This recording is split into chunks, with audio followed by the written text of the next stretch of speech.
मंडळी, देशात सध्या गाजत असलेलं एक प्रकरण म्हणजे नीट पेपर फुटी प्रकरण. या प्रकरणात दुर्दैवानं अगदी पहिल्यापासूनच महाराष्ट्राचं नाव समोर आलं आहे. आधी नाशिकचा शुभम खैरनार याचं नाव आलं, त्यानंतर बीडचे पी.व्ही. कुलकर्णी, त्यानंतर पुण्याच्या मनीषा मांढरे आणि मग नाव आलं ते लातूरच्या आरसीसी कोचिंगचे संचालक प्राध्यापक शिवराज मोटेगावकर यांचं. एकेकाळी सायकलवर जाऊन ट्युशन घेणारे, केमिस्ट्री सोपी करून सांगणारे आणि विद्यार्थ्यांचे लाडके असणारे मोटेगावकर सर हे संपूर्ण महाराष्ट्रात प्रसिद्ध आहेत. मात्र जे कितीतरी जणांची प्रेरणा होते त्यांचं नाव आज देशभरात एका गंभीर प्रकरणामध्ये चर्चेत आहे.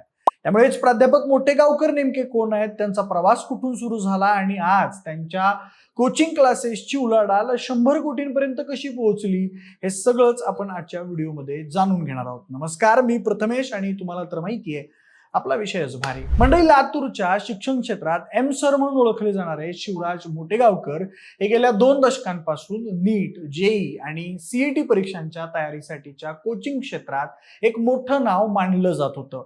शिवराज मोटेगावकर यांचा जन्म लातूरमधील एका शेतकरी कुटुंबात झाला होता. आपल्या करिअरची सुरुवात त्यांनी घराघरात ट्युशन शिकवण्यापासून केली. त्या काळात ते सायकलवरून लातूरमध्ये फिरत आणि विद्यार्थ्यांना घरी जाऊन शिकवत. हळूहळू मग त्यांनी भाड्याने घेतलेल्या एका छोट्या खोलीमध्ये आरसीसी म्हणजेच रेणुकाई केमिस्ट्री क्लासेसची सुरुवात केली. मोटेगावकर सरांची शिकवण्याची सोपी पद्धत आणि विद्यार्थ्यांकडून तयारी करून घ्यायचं कसब यामुळे त्यांचे निकाल चांगले येऊ लागले. मग पालकांचाही विश्वास वाढत गेला आणि सोबतच क्लासच्या विद्यार्थ्यांची संख्याही वाढू लागली. विद्यार्थ्यांमध्ये मोटेगावकर सर हे एम सर म्हणून ओळखले जाऊ लागले. हळूहळू आरसीसी ही लातूर मधल्या सगळ्यात मोठ्या कोचिंग क्लासेस पैकी एक बनली आणि मग रेणुकाई कोचिंग सेंटरचं रूपांतर रेणुकाई करिअर सेंटर मध्ये झालं. आरसीसी कोचिंग क्लासेस लातूरमधील सर्वात मोठ्या कोचिंग संस्थांपैकी एक बनली, जी वैद्यकीय प्रवेश परीक्षांच्या तयारीसाठी विशेष प्रसिद्ध होती. सुरुवातीला फक्त लातूरमध्ये प्रसिद्ध मिळालेलं आरसीसी हळूहळू संपूर्ण महाराष्ट्रात गाजू लागलं. मराठवाड्यासह पुणे, नाशिक, नांदेड, छत्रपती संभाजीनगर आणि इतर शहरांमध्येही आरसीसीच्या शाखा सुरू होऊ लागल्या. एका मराठी न्यूज चॅनलवर तर दिवसभर आरसीसीची जाहिरात दिसते. काही वर्षांपूर्वी माध्यमांना दिलेल्या एका मुलाखतीमध्ये मोटेगावकर सरांनी आपण विद्यार्थ्यांकडून कशी तयारी करून घेतो याची माहिती दिली होती. यामध्ये प्रामुख्याने गेस्ट पेपर आणि प्रॅक्टिस टेस्टचा उल्लेख त्यांनी केला होता. आपल्याकडे असणारे विद्यार्थी हे 18 तास अभ्यास करतात असं देखील ते अभिमानाने सांगत होते. आरसीसीच्या अधिकृत वेबसाईटवर जाऊन पाहिलं तर शिवराज मोटेगावकर यांना केमिस्ट्री विषयात गोल्ड मेडल मिळाल्याचा उल्लेख आहे. अर्थात हे कोणत्या विद्यापीठातून मिळालं याचा उल्लेख तिथे नाही आहे. यासोबतच SET NET, JRF, GATE, BARC, DRDO आणि TIFR अशा राष्ट्रीय स्तरावरील परीक्षा मोटेगावकर यांनी पात्र केल्याचा दावा या वेबसाईटवर करण्यात आलेला आहे.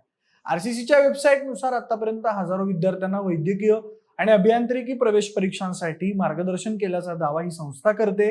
सोबतच कित्येक विद्यार्थ्यांना शिष्यवृत्ती दिल्याचंही संस्थेनं म्हटलंय.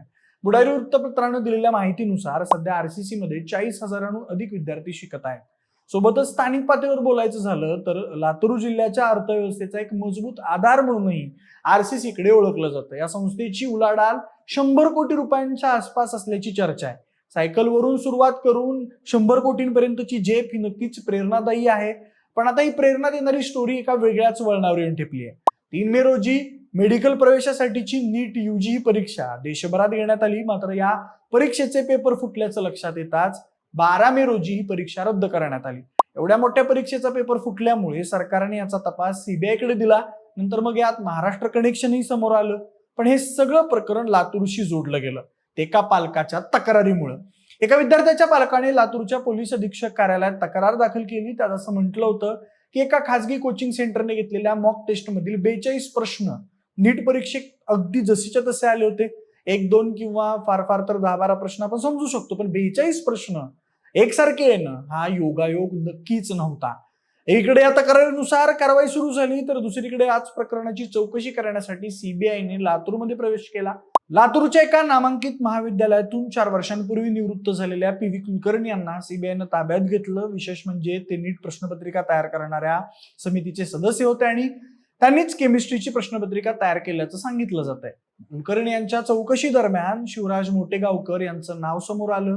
पण तोपर्यंत खरं तर मोटेगावकर यांच्या आरसीसीने देखील स्वतःच्या पायावर एक दोंडा मारून घेतला होता. नीट परीक्षा रद्द झाल्यानंतर शिवराज मोटेगावकर यांनी क्लासेसच्या युट्यूब चॅनलवरून एक व्हिडिओ अपलोड केला होता, ज्यामध्ये त्यांनी विद्यार्थ्यांना घाबरून जाऊ नका म्हणून आवाहन केलेलं होतं.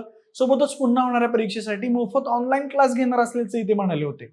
इथपर्यंत सगळं ठीक होतं, पण पुढे व्हिडिओमध्ये त्यांनी असा दावा केला की आम्ही ज्या सराव चाचण्या घेऊ त्याच्या बाहेरचे प्रश्न परीक्षेला पडणारच नाहीत. यासोबतच आणखी काही व्हिडिओमध्येही आम्ही जे शिकवलं तेच पेपरला आला असा दावा क्लासेसकडून करण्यात आला होता. यामुळे सीबीआयचा त्यांच्यावरील डाऊट आणखी वाढला. बीबीसीने दिलेल्या माहितीनुसार मोटेगावकर सरांनी इतर आरोपींशी संगनमत करून 23 एप्रिललाच परीक्षेची प्रश्नपत्रिका आणि त्याची उत्तरं मिळवलेली होती. सीबीआयने त्यांचा मोबाईल चेक केला असता त्यामध्ये नीट परीक्षेचे लीक झालेले प्रश्न आढळून आले.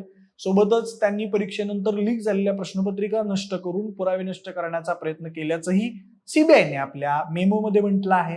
एकूणच मोटेगावकर यांच्यावर होणारा आरोप हा केवळ आरोप राहिला नसून पेपरफुटी प्रकरणात त्यांचा सक्रिय सहभाग असल्याचे पुरावे सीबीआयनं समोर मांडले आहेत.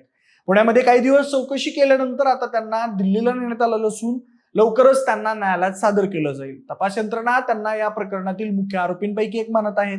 लातूर पॅटर्न म्हणजे शिस्त, चिकाटी आणि मेहनत असं काहीचं समीकरण होतं. एकेकाळी मोटेगावकर सर म्हणजे लातूर पॅटर्न असंही म्हटलं जात होतं. मात्र आता याच लातूरचं नाव पेपरफुटी सारख्या गंभीर प्रकरणात समोर आलंय.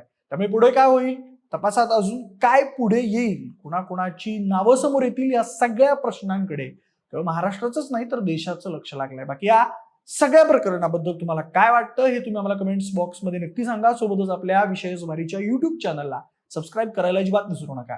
धन्यवाद.